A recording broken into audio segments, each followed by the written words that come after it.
হিমালয় পর্বতরাজের মেয়ে পার্বতী, তার কঠোর পণ। পণটি হল মহাদেব শঙ্করকে ছাড়া তিনি আর অন্য কাউকে বিয়ে করবেন না। পার্বতী মহাদেব শঙ্করকে ভালোবাসেন, মনে মনে তাঁরই চিন্তা করেন। ওদিকে দক্ষ যজ্ঞে সতী স্বামীর অপমান সহ্য করতে পারেননি, তিনি তাই দেহত্যাগ করেছিলেন। সতীকে শিব হারিয়ে ফেলেছিলেন চিরকালের মতন। শিব প্রতিজ্ঞা করেছিলেন আর কোনোদিনও বিয়ে করবেন না, যোগ সাধনা আর তপস্যা করেই দিন কাটিয়ে দেবেন। শিব সবকিছু ছেড়ে বিভাগী হয়েছিলেন, পাহাড় পর্বত জঙ্গলে ঘুরে বেড়াতে লাগলেন। দেহত্যাগের আগেই সতী একটি মাত্র প্রার্থনা করেছিলেন। প্রার্থনাটি হল পরের জন্মে তিনি যেন স্বামীরূপে আবার শিবকেই পান। সতী হিমালয় রাজের ঘরে পুনরায় মেয়ে হয়ে জন্মগ্রহণ করেছিলেন। সে কথা হিমালয় রাজ ও তার স্ত্রী অর্থাৎ পার্বতীর মা মেনকা জানতেন না। তারা জানতেন না যে পার্বতী পূর্বজন্মে সতী ছিলেন। পার্বতীর মুখে শিব স্তুতি লেগেই থাকত। কন্যার মুখে সর্বদা শিব শিব নাম শুনে পার্বতীর বাবা হিমালয় রাজ ও মা মেনকা একটু অবাক হতেন। পার্বতী খেলাধুলা, হাসি ঠাট্টা, গল্পগুজব সবেতেই শিবের চিন্তা করেন। পার্বতীর এই আচরণে তার মা বাবা যেমন অবাক হতেন তেমন বিরক্ত হতেন। কিন্তু হিমালয় রাজ ও মেনকা ছিলেন নিরুপায়, কারণ পার্বতী ছিলেন তাদের একমাত্র মেয়ে। এই মেয়েকে তারা আবার পেয়েছিলেন বহু সাধ্য সাধনার পরে। পার্বতীর কোনো কাজেই তাই তার বাপ মা বাধা দিতেন না। অতি যত্নে ও পরম স্নেহে পার্বতী লালিত পালিত হচ্ছিলেন। হিমালয় রাজ, মেনকা ও পার্বতীর জীবন এরকমই চলছিল। ওদিকে তারকা নামের এক অসুর মহাবলশালী হয়ে উঠেছিলেন।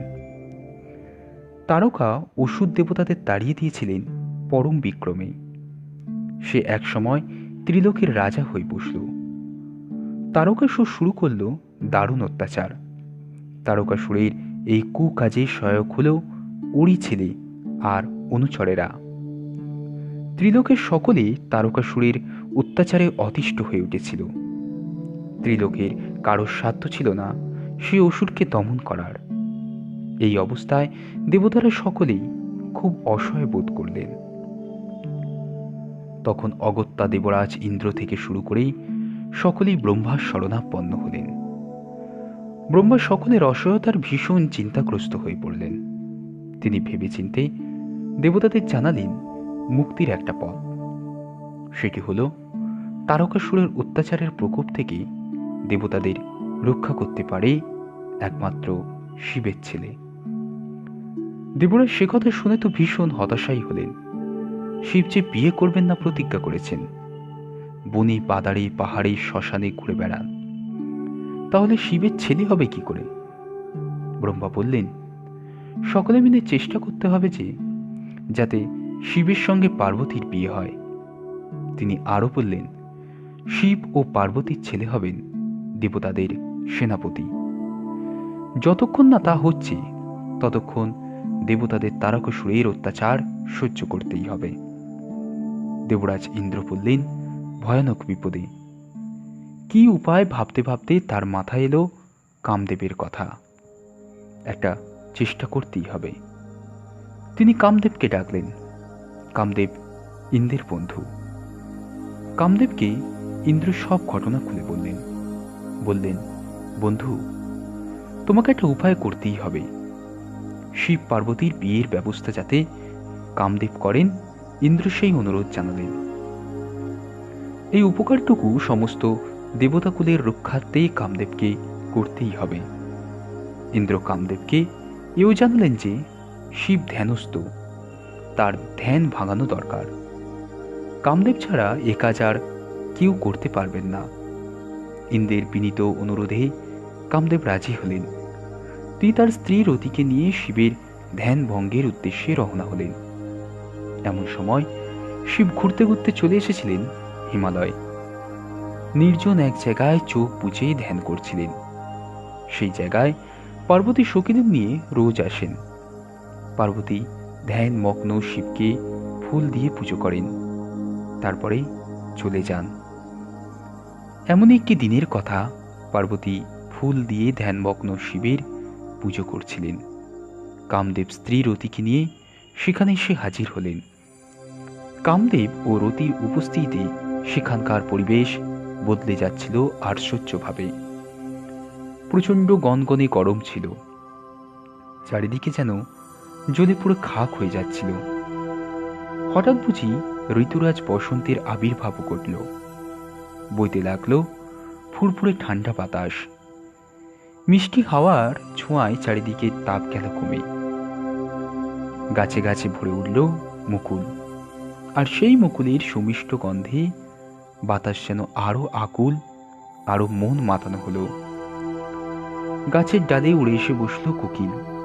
কুহু কুহু সুরে গাইতে লাগলো বসন্ত বিলাপ। শিব চঞ্চল হয়ে উঠলেন, তার ধ্যান গেল ভেঙে। চোখ মেলে তাকালেন, দেখতে পেলেন সম্মুখে এক অপূর্ব সুন্দরী যুবতী নারী। তিনি আর কেউ নন, তিনি হলেন পার্বতী। শিব সুন্দরী পার্বতীর রূপে মোহিত হয়ে গেলেন। কিন্তু শিব ছিলেন যোগী পুরুষ। এক নিষ্ঠ যোগ সাধনায় তিনি মনকে বশে আনবার ক্ষমতা অর্জন করেছিলেন। মুহূর্তের মধ্যেই শিব বুঝতে পেরেছিলেন এমন পরিবর্তন অন্তত তার হওয়ার কথা নয়। তবে কেন হলো? শিব ভাবলেন, নিশ্চয়ই কোনো রহস্য রয়েছে পরিবেশের এই পরিবর্তনের আড়ালে।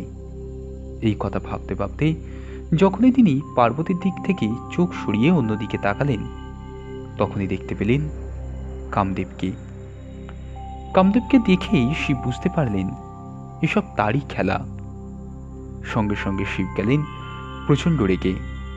দুরন্ত রাগে জ্বলে উঠল তার তৃতীয় নয়ন। শিবের তৃতীয় নয়ন থেকে অগ্নিবর্ষণ শুরু হলো। কামদেব বুঝতে পেরে পালাতে যাবেন, এমন সময় বিদ্যুৎ বেগে আগুনের হলকা গিয়ে পড়ল তাঁর শরীরে। শিবের নয়নাগ্নি সেই মুহূর্তে কামদেব অর্থাৎ মদনকে পুড়িয়ে ছাই করে দিল। অবশেষে শিব সেই স্থান পরিত্যাগ করলেন, চলে এলেন কৈলাসে তপস্যা করতে। পার্বতী মনে দুঃখ পেলেন, তার মন গেল খারাপ হয়ে। শিবকে তিনি বিয়ে করবেন বলেই মনস্থির করেছিলেন। কাছে পেয়ে চুপি চুপি পুজো করেছিলেন, কিন্তু এই ঘটনায় তিনি উপেক্ষিত হলেন। শিব চলে গেলেন পার্বতীকে উপেক্ষা করে, তাই মন তো খারাপ হবেই। মন গুমড়ে পার্বতী বসেছিলেন। হঠাৎ এলেন নারদ মুনি। পার্বতীকে তিনি জানালেন শিবকে স্বামী হিসাবে পেতে হলে তাকে শিবের জন্য কঠোর তপস্যা করতে হবে। তপস্যায় কি না হয়? নারদ মুনি পর্বতরাজ অর্থাৎ পার্বতীর বাবাকে ডেকে বললেন, তোমার মেয়ের অনেক সৌভাগ্য, স্বয়ং শিব হবেন তোমার জামাই। শিবকে অনেক সাধ্য সাধনা করে পাওয়া যায় না, কিন্তু পার্বতী যদি তপস্যা করে তবে শিবের ধ্যানের আসন টলবে। নারদ মুনি হিমালয় রাজকে বললেন তিনি যেন পার্বতীকে তপস্যা করতে যাবার অনুমতি দেন। যদিও বাবা হিমালয় রাজ রাজি হলেন, কিন্তু বেঁকে বসলেন মা মেনকা। মায়ের মন, তিনি কিছুতেই রাজি নন যোগিনীর বেশে নিজের মেয়েকে দেখতে। শিব এমনকি সুপাত্র, তার জন্য মেয়ে কেন এত কষ্ট করবে? মায়ের মন বুঝতে কিছুতেই রাজি নন। মেনকা বললেন, শিব ছাড়া ত্রিভুবনে আর কি কোনো ভালো পাত্র নেই যে পার্বতীর স্বামী হবার যোগ্য? পর্বতরাজ আর নারদ মুনি দুজনেই অনেক করে বোঝালেন মেনকাকে। মেনকা কিছুতেই বুঝতে রাজি নন। শেষে জেদ ধরলেন স্বয়ং পার্বতী।